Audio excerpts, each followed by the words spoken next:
Welcome to Bermuda Sail Grand Prix, presented by Hamilton Princess.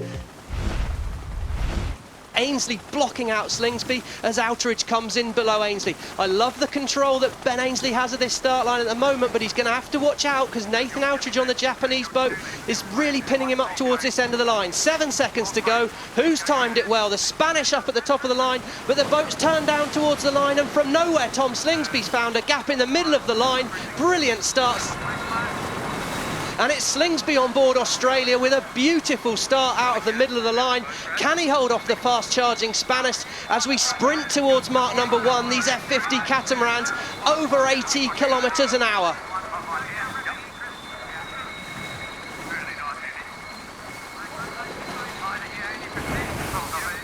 A beautiful overhead shot of the entire fleet, and SailGP is underway here in Bermuda. This is going to be a key as they come up on Mark 1. Remember, 7 legs in this first race.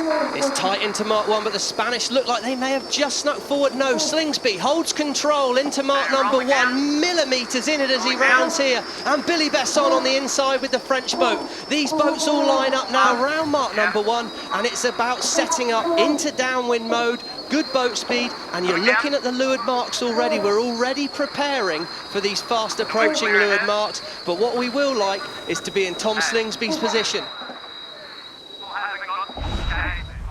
It's going to be a fight for this windward end of the start line with just 19 seconds to go. Who can get the boat up on the foils? It's Outeridge at the windward end, and at the bottom end of the line it's Ben Ainsley, but it's all about timing now. Who's going to hit the line fastest? It's going to be Tom Slingsby inside, but Outeridge, he's where he wanted to be. There's 3 seconds to go. He's up and foiling. He's where he wanted to be. What execution from Nathan Outeridge, and there he goes. Outeridge off the line fastest. Tom Slingsby was aggressive at the bottom end of the start line, but is Outeridge right? He wanted that end of the line, he's got it, and it's Spittle out the back with a penalty as we blast towards mark number 1. It's a test of speed right now. Come boys, come on. Come on. Hold this inside, it's just going to follow that line. Little soft here. Now what a great shot as the entire fleet heads to mark number 1. You saw the helicopter overhead, the beautiful waters of Bermuda, and it is on race number 2 from Bermuda. Mark 1, it's Australia and Tom Slingsby in the lead. He went so fast across there. I gave Outeridge the start, but it was Slingsby that sailed fastest across there. Slingsby and Outeridge, where have we heard that before? The 2 SailGP veterans leading round mark number 1, and they streak away downwind. Just 19 seconds to go to the start, and I can already see Tom Slingsby and Nathan Outeridge coming in here onto the start with just 11 seconds to go here. Slightly confused on board at the moment. It's going to be about last minute. Outeridge and Slingsby at the top of the line, 3 seconds to go. It looks like Slingsby's timed it well again. It's Slingsby across the line first, leading away. Ben Ainsley and his British crew, great start out the middle of the line. And the New Zealand team of Peter Burling, that's a little bit more we're used to seeing there. Ben Ainsley back off the start line. Great work from the British crew there, and he should have control as we move into mark number 1.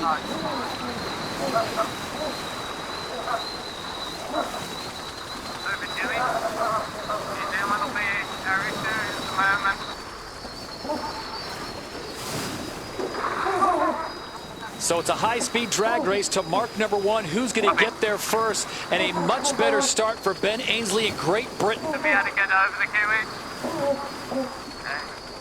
Mark number 1, it's Great Britain and Ben Ainsley round first. Tom Slingsby in second place, and Peter Burling dives in 3rd place there.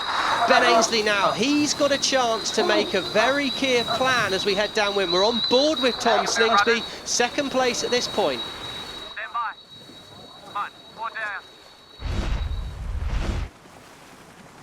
This start will be absolutely crucial, and we can already see the British crew up on the foils. 18 seconds to go till the start. It's the British crew of Ben Ainsley. He's pressed by Tom Slingsby, and they're coming into the line with just 11 seconds to go. Once again, this end of the line, the Spanish and Phil Robertson controlling the situation. Phil Robertson looks to have timed it well at the top end of the line. It's going to be tight. He looked early to me. Penalty Phil Robertson over the line early. He must drop back behind the fleet. Slingsby now. He's away from the line there. He's got to get Phil Robertson out of the way as they dash Spain towards mark number OCS, one. Spain OCS, target behind France. And this will be a critical point in the race. They talked about the high winds and how tricky it is. Up on and 3, coming down a little down, up. This turning mark's going to be absolutely crucial. Sir Ben Ainsley, well, he needs a big first race, and there's nothing better than being in the lead at mark number one. 93, that's 94 kilometres an hour as they round mark one. Incredible speeds there, over 50 knots. He turns away, he's down there, setting the boat up, settling as he approaches the gate. This is crucial now. Can they stick the manoeuvres? The manoeuvring wasn't good enough yesterday, and Sir Ben Ainsley needs to smooth things down. Back in the pack, it's Outridge and Burling tied with each other. Japan and the USA will not be racing, unfortunately. Well, he's been practicing his starts between races. So Ben Ainsley to the right of screen as we look at it, up and foiling with 13 seconds to go. That looks a great position to me. He's being pushed back by Slingsby, but who's timed it well? Besson at the top of the line falls off, but it's Ainsley towards the bottom end of the line, and the Kiwis, it's tight at the top here. Watching out for the Spanish, no room. Oh, big incident there. Surely a protest on the Spanish crew, forcing his way in there on Besson. This is the battle for the final unfolding before us. Big mistake by Phil Robertson and a penalty. Barging water at the top there, didn't have room to come in, and that's a big mistake as the Kiwis streak away in first position as we head towards mark one. So Ben Ainsley in second place. Penalties, this is the umpires, penalty Spain, double penalty Spain, double penalty Spain. But at the moment, in 5th and 6th, it's Spain and France.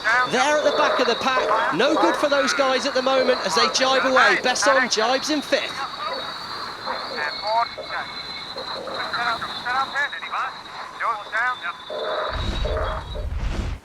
Well, here we go, 22 seconds to go, and up and foiling, it's Tom Slingsby and his Australian crew. To the right of screen, it's Sir Ben Ainsley. That's been the place to start all day, towards the right of the screen.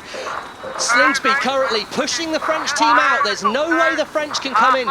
Big gap between the Australians here. 6 seconds to go. Who's timed it right? Slingsby turns the boat down at over 87 kilometres an hour. Clear start there, Slingsby. Wow, timing incredible by the Australians. And now it's a drag race. Fastest position here is to the Australians, but can Ainsley get in the way? Australia must keep clear, and it's now over 90 kilometres an hour. We drag towards mark number one. Slingsby against Ainsley. This is a battle of strength, and on the inside, Ainsley has control.